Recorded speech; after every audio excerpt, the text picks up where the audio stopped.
요한계시록 2장 1절부터 7절 말씀입니다.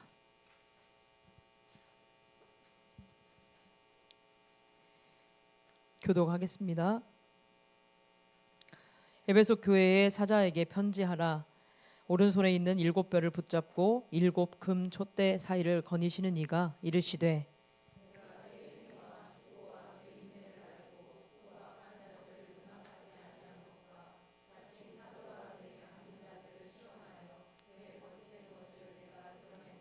또 내가 참고 내 이름을 위하여 견디고 게으르지 아니한 것을 아노라.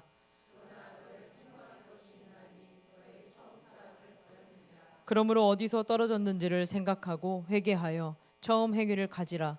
만일 그리하지 아니하고 회개하지 아니하면 내가 내게 가서 내 촛대를 그 자리에서 옮기리라.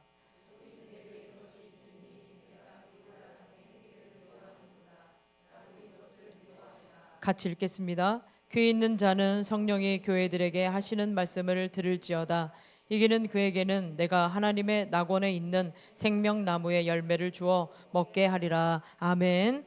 에베소 교회의 첫사랑을 회복하라 라는 제목으로 목사님께서 말씀 전하시겠습니다.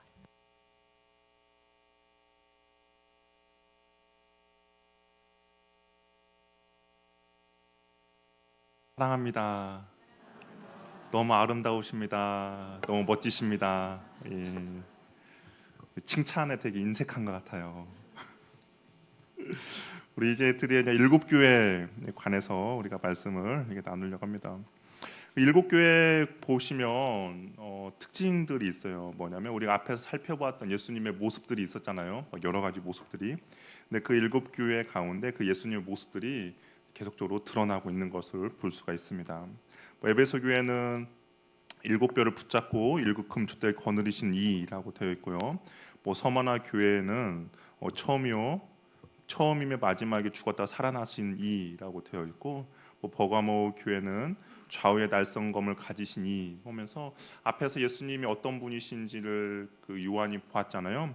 그 모습이 이제 각 교회 가운데 예수님이 보여주고 있는 그런 모습으로 나타나고 있는 것을 볼 수가 있습니다. 우리 한번 지도 한번 볼까요? 7교회가 어디에 있는지 우리 한번 지도를 보도록 하겠습니다. 예, 저기 보시면 에베소, 서머나, 버가모, 두아디아, 사데, 빌라델비아, 라오디게아, 이게 지금의 터키 지역, 예전에 이제 말하면 소아시아 지역이고요. 그 에베소 나온 바로 앞에 반모섬이 있어요. 거기서 요한이 7교회에 편지를 보내고 있습니다. 이 에베소에서 서머나 각 그 교회 간의 거리가 약 한 60km 정도 됐다고 해요. 50에서 60km 정도. 그러니까 편지를 쓰면 편지 전해준 사람이 하루 길, 좀 한 이틀 길 가면 이렇게 줄 수 있는 그런 거리였습니다. 그래서 이 7교회가 단순히 지역적으로 7교회뿐만 아니라 그 전 세계 전 그 인류 가운데 이제 놓여 있는 교회를 대표하는 그런 교회입니다. 그래서 7교회에 편지했지만 어찌 보면 저희 교회 가운데 또한 주시는 하나님의 말씀임을 알고, 우리가 이걸 보면서 우리 교회는 어떻게 우리가 또 해야 될지, 또한 어떤 것을 버리고 또 어떤 것을 취해야 될지를 잘 살피면서 우리 교회가 하나님이 기뻐하는 그런 교회가 되기를 바랍니다. 예수님은 요한에게 네가 본 것과 지금 있는 일과 장찰될 일을 기록하여 7교회에 편지하라고 이렇게 말씀했습니다. 편지 가운데 첫 번째 이제 받는 교회가 에베소 교회예요. 에베소 지역은 당시의 소아시아에 있는, 지금은 말하면 터키 지방인데요. 에베소가 이게 소아시아에서 가장 큰 도시였습니다. 큰 항구를 끼고 있었고요. 당시에는 이런 말도 있었잖아요. 모든 길은 노마로 통한다라는 말처럼. 그런데 이 에베소가 바로 이 노마로 통하는 그 길이 있는 바로 그런 도시였습니다. 그러다 보니까 무역이 되게 활발했고 또한 정치적으로도 되게 중요한 도시였습니다. 사람들이 많이 모이다 보니까 종교적으로도 되게 유명했는데요.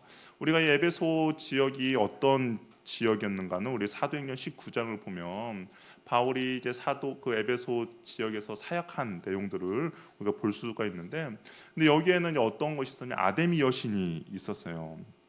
아데미 여신이 있었고, 그 아데미 여신을 이제 섬기기 위해서 아데미 신전이 있었습니다. 15m의 그 높이의 기둥이 127개나 있었다라고요. 신전이니까 되게 큰 신전이었죠. 그래서 그 세계 7대 불가사의 중에 하나의 건축물이 바로 이 아데미 신전이었습니다. 이 아데미 신전으로 인하여서 에베소 지역은 정말 큰 명예와 경제적인 이익을 보기도 했습니다. 우리도 뭐 우리 전주 지방 특별히 막 큰 뭐 절이나 그런 것들 없는데, 뭐 대구나 부산 가면 뭐 팔공산이라든지 그런 데 가면 큰 절이 있습니다. 그러면 그 절 주변으로 수많은 이제 가게들 있죠. 우리 뭐 예를 들면 뭐 금산사 같은 경우도 옆에 뭐 음식점이나 가게들 많이 있습니다. 그러니까 한 그걸로 인하여서 많은 얻어지는 경제적인 유익이 있는데, 바로 이 에베소 지역이 바로 이 아데미 신전으로 인하여서 많은 경제적인 이익을 보기도 했어요. 큰 신전이 있다 보니까 어떻습니까? 많은 우상 숭배들이 난무했고, 또한 당시에 이 신전이라는 것이 단순히 그냥 뭐 나를 비우고 그런 것이 아니라 부도덕한 그런 일들도 벌어졌죠. 성적으로 부도덕한 일도 벌어졌습니다. 이와 같은 도시에서 바울이 3년간 이제 머물면서 복음을 전했고, 특별히 더 말씀을 전하기 위해서 우리가 알고 있는 두란노 서원 많이 들어보셨죠? 거기에서 2년간 제자 훈련을 했습니다. 그래서 소아시아 전역에 바울의 두란노 강연을 듣도록 했고, 또 그것으로 인하여서 많은 기적과 회복의 역사가 일어났죠. 그래서 이 바울의 그런 말씀에 회심한 사람들이, 우상을 섬기던 자들이, 마술을 해서 또 돈을 벌던 자들이 자발적으로 와서 자신들의 그 마술적인 그런 책들, 어떻게 보면 뭐 비밀 그런 거 아니겠습니까? 그런 것들도 다 불사르는 역사가 일어났습니다. 그 바울 이후에 잠시 이제 아볼로라는 사람이 와서 그곳에서 바울 이후의 사역을 좀 도맡아서 했고, 그리고 디모데가 이곳에서 본격적으로 목회를 하게 됐고요. 그리고 사도 요한의 마지막 사역지가 바로 에베소 지역이었습니다. 에베소라는 지역이 그만큼 이 소아시아에서 중요한 지역이었던 것이죠. 에베소 교회에 편지를 보내는데 예수님께서 자신의 모습을 이렇게 소개하고 있어요.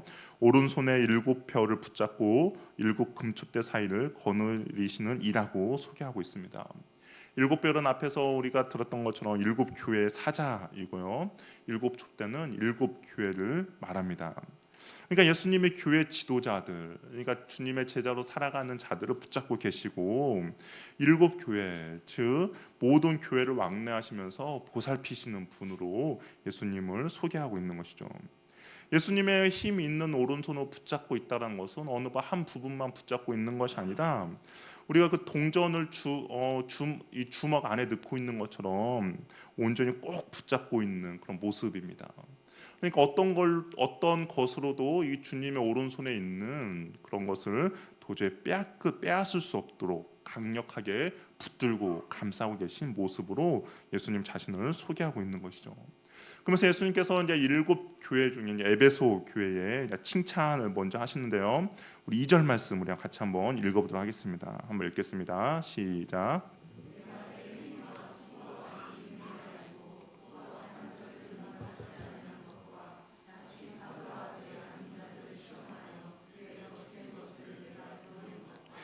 예수님께서 이제 에베소 교회를 칭찬하시는데 보니까 네 행위와 수고와 인내를 아신다라고 이야기를 하고 있어요. 근데 이와 약간 또 유사한 표현이 바울이 데살로니가 교회에 보낸 편지에도 이와 비슷한 표현이 있는데요. 우리 데살로니가전서 1장 3절 말씀 한번 읽어보도록 하겠습니다. 같이 한번 읽겠습니다. 시작. 너희의 믿음과 역사와 사랑의 수고와 우리 주 예수 그리스도에 대한 소망의 인내를 우리 아버지 앞에서 끊임없이 기억함이니. 여기 보시면 우리 요한계시록 2장 2절 말씀하고 데살로니가전서 1장 3절 말씀을 보면 약간 유사하죠. 네 행위와 수고와 그다음 인내 이런 것들이 서로 이게 중복돼서 나오는 것을 볼 수가 있습니다. 근데 이제 데살로니가전서 1장 3절에 보면 믿음의 역사라고 되어 있어요. 근데 이 역사라는 단어가 요한이 에베소 교회에 보내는 편지 중에 아까 읽었던 네 행위, 이 행위와 역사라는 단어가 동일한 단어를 사용하고 있습니다. 그러니까 예수님께서 이 에베소 교회에 칭찬하는 것이 믿음의 행위를 칭찬하고 있다라는 것이죠. 이 믿음이 있는가 없는가, 이 사람이 믿음이 있어, 이 사람이 믿음이 없어를 과연 우리는 어떻게 판단하십니까? 여러분은 믿음이 있다 없다를 어떻게 판단하세요? 뭐 기도를 많이 하는 거, 아니면 헌금을 많이 하는 거, 아니면 주일날에 예배 오는 거, 뭐 그걸로 우리가 믿음을 판단할 수도 있겠지만, 성경에서 이게 믿음을 판단하는 것은 바로 행위로 나타난다라는 겁니다. 하나님의 아브라함에게 이삭을 바치라고 했죠. 근데 이삭이 만약에 아브라함이 예 알겠습니다 하고 바치지 않았다면 그는 믿음의 조상이 될 수가 없는 것이죠.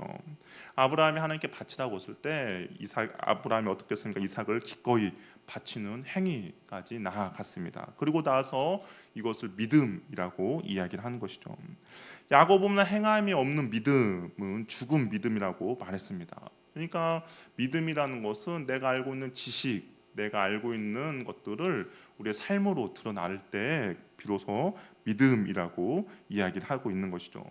에베소 교회는 나는 하나님을 믿습니다의 고백에서만 끝난 것이 아니라 그 순종의 영역까지 나아갔다라는 겁니다.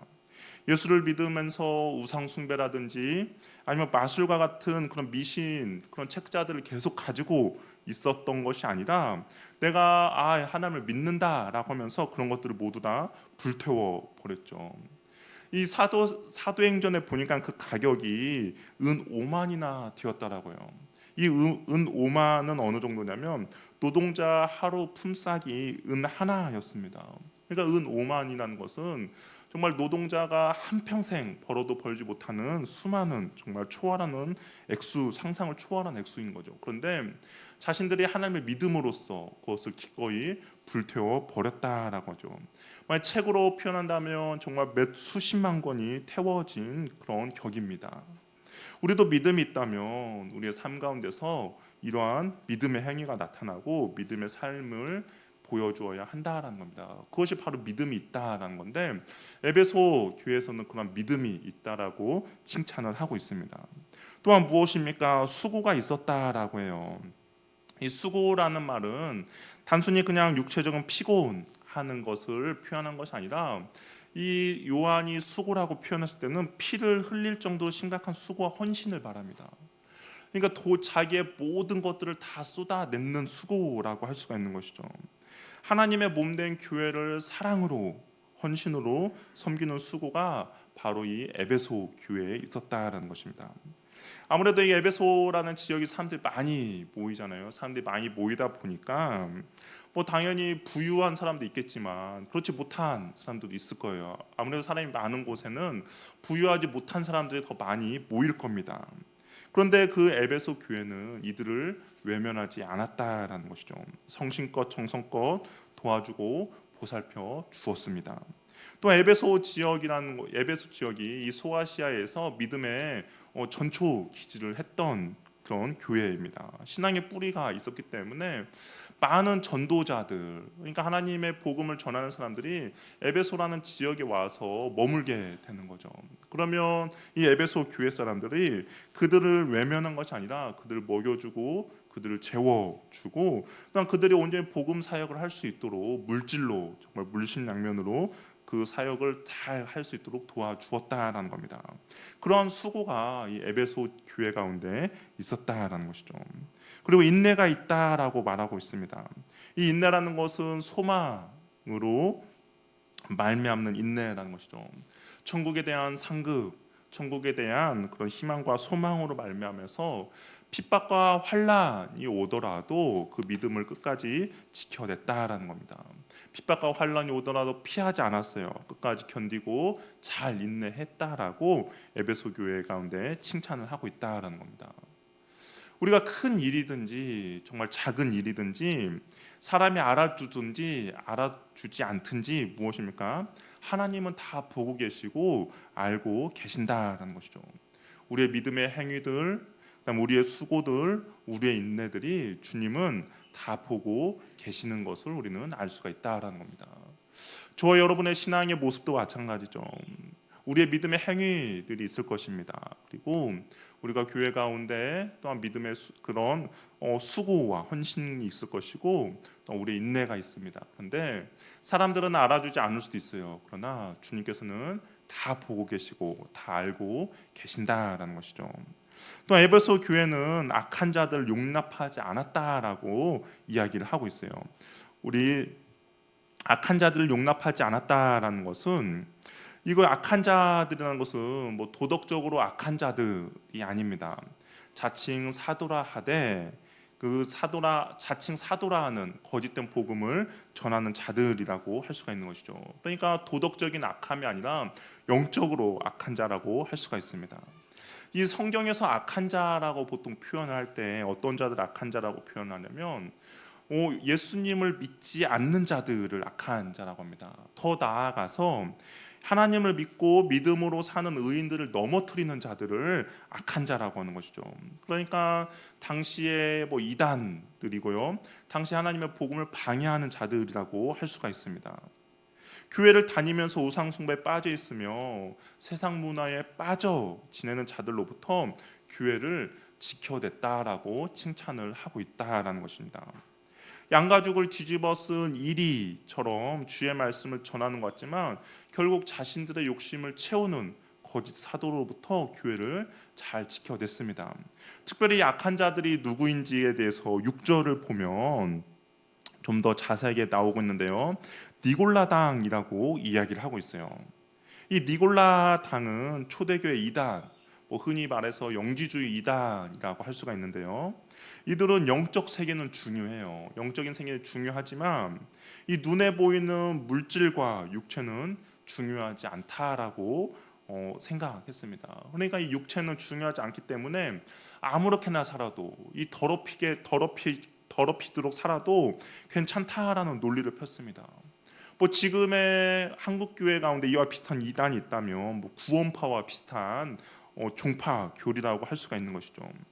이들의 논리는 이미 구원을 받았기 때문에 우상 숭배에 참여해도 상관없다라고 생각했어요. 음란한 그런 신전에 가서 그냥 성적인 그런 부도덕을 버려도 괜찮다라고 이야기를 했습니다. 심지어 로마 황제의 숭배에도 내가 거기에 참여해도 괜찮다라고 가르친 것이죠. 육체의 욕망을 만족시켜 주는 삶을 살아도 괜찮다라고 주장했던 것이 바로 이 니골라 당인 것이죠. 그런데 에베소 교회는 이런 니골라 당의 그 니골라 당의 교리와 그들의 가르침을 단호히 교회 안에서 몰아냈다라는 겁니다. 에베소 교회가 이렇게 철저하게 거짓된 사도들의 가르침과 니골라 당의 이런 거짓을 잘 막아낼 수 있었던 것은 이들에게 철저한 말씀 교육과 훈련이 있었기 때문인 것이죠. 바울과 아볼로와 디모데와 요한으로부터 정말 그 철저한 말씀 교육이 이단으로부터 잘못된 교리들, 잘못된 가르침을 막아내는 그런 역할을 한 것입니다. 그렇기 때문에 우리의 신앙생활에서도 마찬가지예요. 우리의 신앙생활에서도 철저한 말씀의 교육과 훈련이 잘못되고 세속적인 가르침으로부터 우리 자신들을 지켜낼 수 있다라는 것이죠. 그냥 단순히 설교만 듣는 것으로 내 신앙이 이단들로부터 난 지켜줄 수 있을 것이야 라고 생각하면 큰 오산이라는 겁니다. 분명히 이단들의 가르침에는 그냥 이단들의 가르침만 끝나는 것이 아니라 그 가운데 분명히 역사하는 미혹의 영들이 있다라는 것이죠.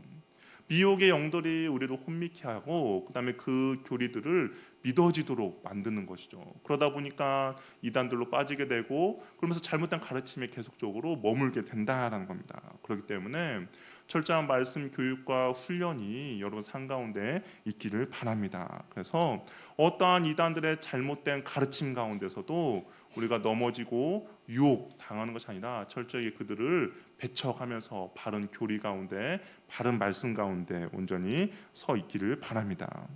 뿐만 아니라 이 에베소 교회는 외부의 핍박에도 잘 견뎌냈다라는 거예요. 우리 3절 말씀을 같이 한번 읽어보도록 하겠습니다. 읽겠습니다. 시작.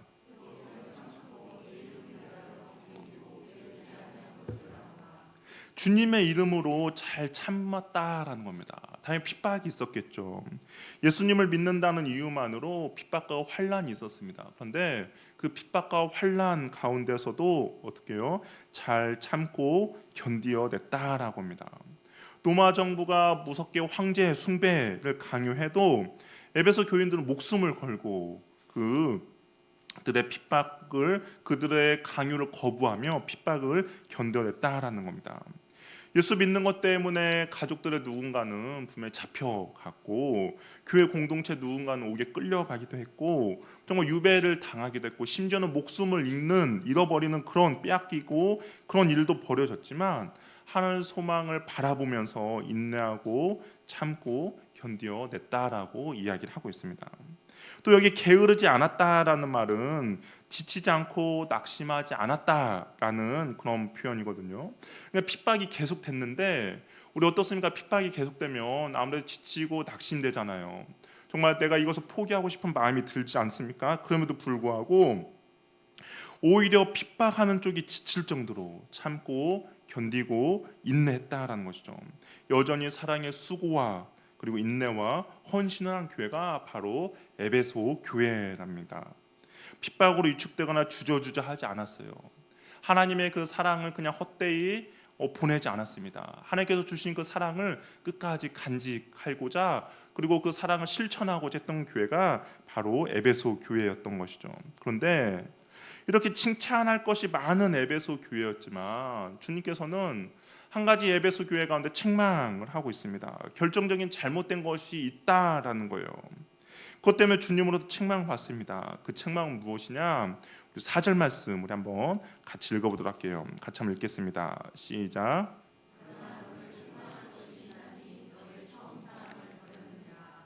행위와 수고와 인내도 있었고 고난과 고통 중에 참고 견딤도 있었습니다. 뿐만 아니라 거짓 교사들과의 그런 거짓된 가르침도 잘 분별해냈고 교회도 잘 지켜냈습니다. 완벽해 보여요. 그럼에도 불구하고 뭔가 하나가 빠졌는데, 주님께서는 그 에베소 교회 가운데 무엇이 빠졌느냐면 주님을 향한 사랑이 빠졌다라고 이야기를 하고 있는 것이죠. 주님에 대한 사랑을 버렸다라고 이야기를 하고 있습니다. 하나님에 대한 지식은 넘쳐났어요. 그러나 그 가슴은 냉랭해졌다라는 것이죠. 어찌 보면 복음서에 나오는 바리새인들과 서기관들 그리고 율법사들처럼 정말 지식만 가득 찬 신앙생활을 에베소 교회가 하고 있었다라는 것이죠. 신앙에 있어서 가장 중요한 그 핵심이 빠져버린 신앙생활을 에베소 교회가 한 것입니다. 그 주님의 사랑이 빠지다 보면 어떤 결과가 나타납니까? 기도의 생활이 차가워지는 거죠. 기도가 하나님과의 대화의 시간입니다. 사랑에 빠졌을 때는 그 사랑하는 사람과 대화하며 함께 시간을 보내는 것이 즐겁습니다. 누가 권면하지 않아도 정말 습관적으로 오랜 시간 기도하는 것이죠. 그러나 하나님과의 관계가 식기 시작하니까 기도는 지루해지며 부담 가는 행위로 되어버린 겁니다. 외식적인 모습과 중언부언으로 멈춰버리는 것이죠. 또한 이 하나님과의 사랑이 식어버리면 말씀에 대한 갈망을 잃어버리게 되는 거죠. 하나님과 뜨거운 사랑에 빠져 있다면 하나님에 대해서 깊이 알고 싶고 하나님에 대해서 좀 더 친밀해지고 싶어 합니다. 그래서 말씀이 꿀처럼 달게 느껴지는 것이죠. 왜냐하면 주님의 사랑의 메시지가 바로 이 성경이기 때문에 주님과의 사랑함으로써 그 사랑의 메시지가 나에게 꿀처럼 달게 느껴지는 것이죠. 하지만 하나님에 대한 사랑이 식으면 말씀에 대한 열정이 사라지고 읽기도 싫어지고 듣기도 싫어집니다. 말씀의 주인이신 하나님과의 관계도 자연스럽게 멀어지게 되는 것이죠. 그러면 어떻습니까? 주님과의 관계가 멀어지면 당연히 교회 오는 발걸음도 기쁘지 않은 거죠. 그냥 교회 오는 발걸음이 무거운 정말 천근만근의 추를 가지고 오는 그런 발걸음이 됩니다. 예배도 봉사도 사역도 의무가 되어 버리는 것이죠. 기대 없이 습관을 쫓아 교회에 나오게 되며 교회에 섬기게 됩니다. 그러면서 다른 사람들을 시기하게 되고 질투하게 되고 미워하게 되고 정죄하는 것이죠. 그리고 나는 그렇지 않다라고 외식하게 되는 겁니다. 하나님보다 다른 사람들의 평가를 더 중히 여기게 되는 것이죠.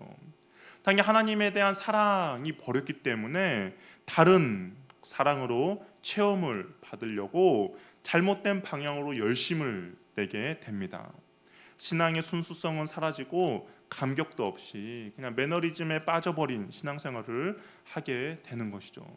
이것이 주님의 첫사랑을 잃어버린 에베소 교회 가운데 모습이라고 할 수가 있습니다. 그래서 예수님은 에베소 교회를 향해서 어디에서 떨어졌는지 생각하고 회개하여 그 처음 행위를 가지라라고 권면하십니다. 우리 5절 말씀을 같이 한번 읽어보도록 하겠습니다. 시작.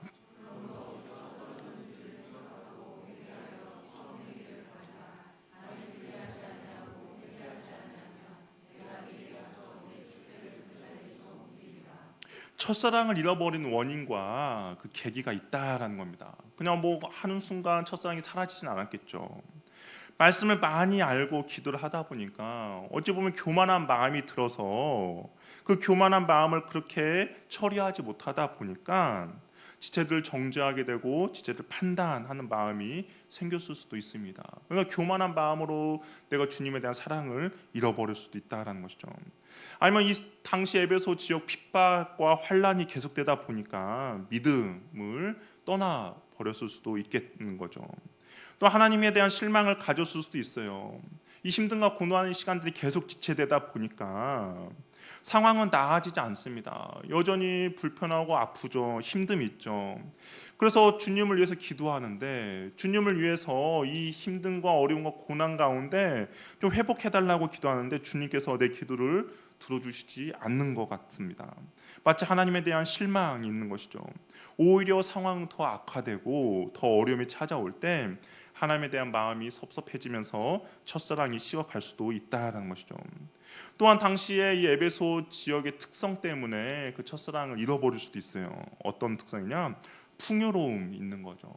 풍요롭다 보니까 신앙적으로 분주하게 되고 그 하나님에 대한 열심이 아니라 다른 것에 대한 열심을 가져오게 되고 나태와 게으름이 찾아올 때도 우리는 첫사랑을 잃어버릴 수도 있다라는 겁니다. 에베소 교회는 경제적으로 안정된 도시였습니다. 경제 문화가 잘 발전된 도시였죠. 그러다 보니 부족함은 없습니다.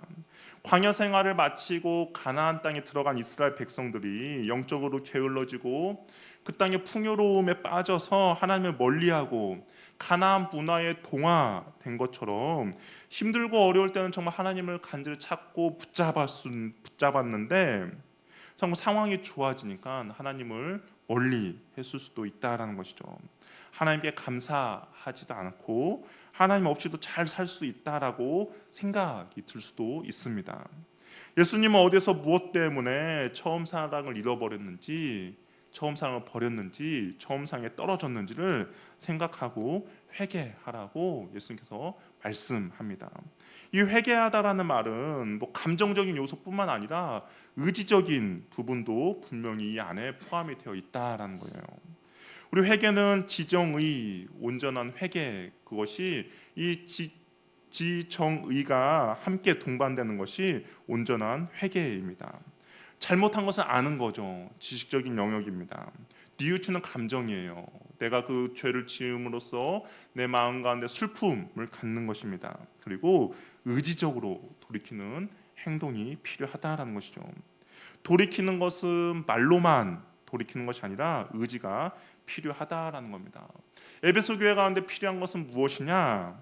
첫사랑을 회복하고야 말겠다는 의지가 이들에게 필요하다라는 겁니다. 그것이 온전한 회개를 낳게 되는 것이죠. 하나님과의 첫사랑에서 멀어지게 하는 것이 무엇인지를 알게 됐다면 내가 그걸로부터 온전히 돌아서야겠구나라는 결단이 이들에게 필요하다라는 겁니다. 내가 피 흘리기까지 주님과의 사랑에 멀어지게 한 것이 알게 됐다면 내가 피 흘리기까지 싸우겠다라는 거죠. 내가 이것을 반드시 끊어내겠다라는 결단이 이들에게 필요하다라는 겁니다. 돌아섬의 의지가 이들에게 필요한 것이죠.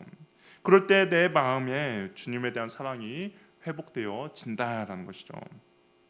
우리 뭐 TV나 어떤 뭐 상담 같은 거 보면 부부관계 이게 사랑의 솔루션들을 보면 오늘 당장 이혼해도 정말 아무 문제가 없는 그런 부부들에게 그 솔루션을 뭐라고 어떻게 줍니까? 앞으로 한 30일간 조정 기간을 줄 텐데 사랑하라라고 말하라고 해요. 그리고 아침마다 출근 퇴근할 때 안아주라고 합니다. 내 감정은 미워서 당장이라도 오늘 내일이라도 헤어지고 싶지만 어쩔 수 없이 그런 솔루션을 이제 받아들이면서 순종하는 것이죠.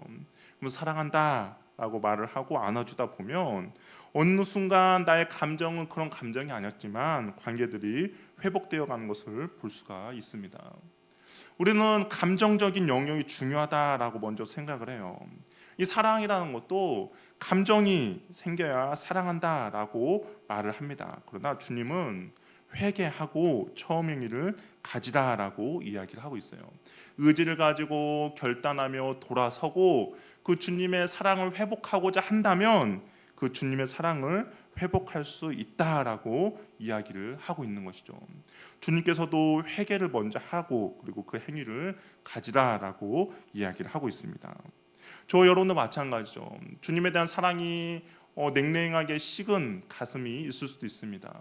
내가 더 이상 주님에 대한 사랑이 내 마음 가운데 없다라고 생각이 들 수도 있어요. 그럴 때 우리가 해야 될 것은 이 감정이 빨리 끌어오르기만을 기다리는 것이 아니라 내가 의지를 가지고 결단을 가지고 내가 주님에 대한 사랑으로 돌아선다면 그 감정은 우리가 의지를 따라서 오기 때문에 결국에는 주님에 대한 사랑의 감정이 우리 마음 가운데 충만해진다라는 겁니다.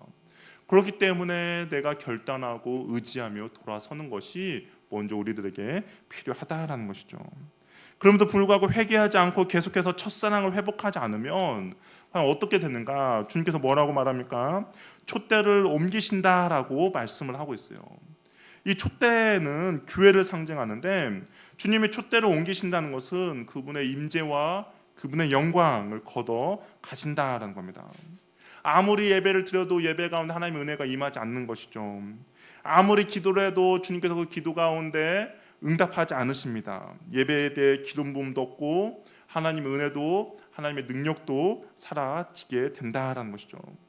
예수님이 촛대를 옮기시는 일이 정말 마지막 날 주님의 재림 때 그때만 잠깐 일어나는 것이 아니라 지금 현재에도 이러한 일들이 일어나고 있다라는 겁니다. 지금의 소아시아 지역 이 7교회가 있던 터키 지역은 어떻습니까? 지금의 교회는 지금 폐허만 남아있죠. 그리고 이 지역은 무슬림 지역으로 변해 버렸습니다. 한국의 그 초창기에 한국의 선교사를 파송한 영국 교회는 어떻습니까? 당시에 19세기, 20세기 정말 영적 부흥을 이룬 그런 교회입니다. 그러나 그 교회가 지금은 술집과 나이트클럽으로 변해 버렸던 것이죠. 하나님에 대한 첫사랑을 회복하지 않았기 때문에 하나님께서 그 촛대를 옮겨 가신 겁니다. 그렇다면 한국 교회는 예외입니까? 아니요. 한국 교회도 예외가 아니다라는 겁니다. 저와 여러분이 속해 있는 하늘 영광 교회도 예외는 아니다라는 것이죠. 주님에 대한 첫사랑을 잃어버리고 신앙생활을 한다면 그 주님에 대한 촛대가 우리들 교회 가운데서도 사라지게 된다라는 겁니다. 마지막으로 마음으로부터 주님을 뜨겁게 사랑하는지를 우리는 날마다 스스로 점검해야 한다라는 것이죠. 그래서 혹시 에베소 교회처럼 내가 첫사랑을 버렸다면, 내가 첫사랑을 잃어버렸다면 우리는 어려서부터 내가 이 첫사랑이 떨어졌는지를 우리는 생각하고 회개하여 그 첫사랑을 반드시 회복해야 한다라는 겁니다. 귀 있는 자는 성령의 교회들에게 하시는 말씀을 들으시길 바랍니다. 첫사랑을 회복하는 자에게는 생명나무의 열매를 먹게 하신다라고 주님께서 약속하세요. 이 생명나무는 본래 에덴 동산에 있었던 것으로 아담에게 주셨는데 아담이 범죄함으로 잃어버렸죠. 그러나 천국에 가면 이 생명수가 흐르고 그 좌우에 때에 따라 과실을 맺는 생명나무가 있어 이 나무의 과실을 먹게 하신다라고 말씀하고 있습니다. 천국에 들어가서 그 천국을 누리게 하시겠다라는 주님의 약속인 것이죠. 그러므로 언제나 변함없고 정말 한결같은 믿음으로 우리는 신앙생활을 해야 한다라는 겁니다. 그러니까 기분에 따라서, 형편에 따라서, 사람에 따라서 변하는 신앙이 아니라 항상 변함없는 사랑과 믿음의 사람이 되어야 한다라는 것이죠. 첫사랑이 지금의 사랑이 되어야 하고 지금의 사랑이 마지막 사랑이 되어야 한다라는 겁니다. 우리의 신앙이 시간이 지나면 지날수록 하나님의 사랑을 알고 주님에 대한 우리의 사랑도 그 너비와 길이와 높이와 깊이가 더욱 깊어져서 깊어지는 주님의 그런 은혜가 있기를 바랍니다. 첫사랑이 내 마음이 냉랭했다면 그것이 어디에서부터 잘못됐는지를 꼭 생각하고 점검하시길 바랍니다. 시간이 지날수록 먼지만 쌓이는 녹슬은 신앙이 아니라 정말 날마다 더욱더 깊어지며 성실해지는 신앙인이 되는 저와 여러분이 되기를 바랍니다. 그리고 하늘 영광교회가 되기를 바랍니다. 주님의 칭찬이 있어요. 분명 여러분의 수고와 그다음에 역사와 인내들이 있습니다. 주님께서 다 아십니다. 그러나 그것도 중요하지만 더 중요한 것은 주님을 뜨겁게 사랑하는 겁니다. 그 사랑이 우리의 삶 가운데 넘쳐나길 바랍니다. 함께 자리에 일어나서 우리 함께 찬양하며 나가겠습니다.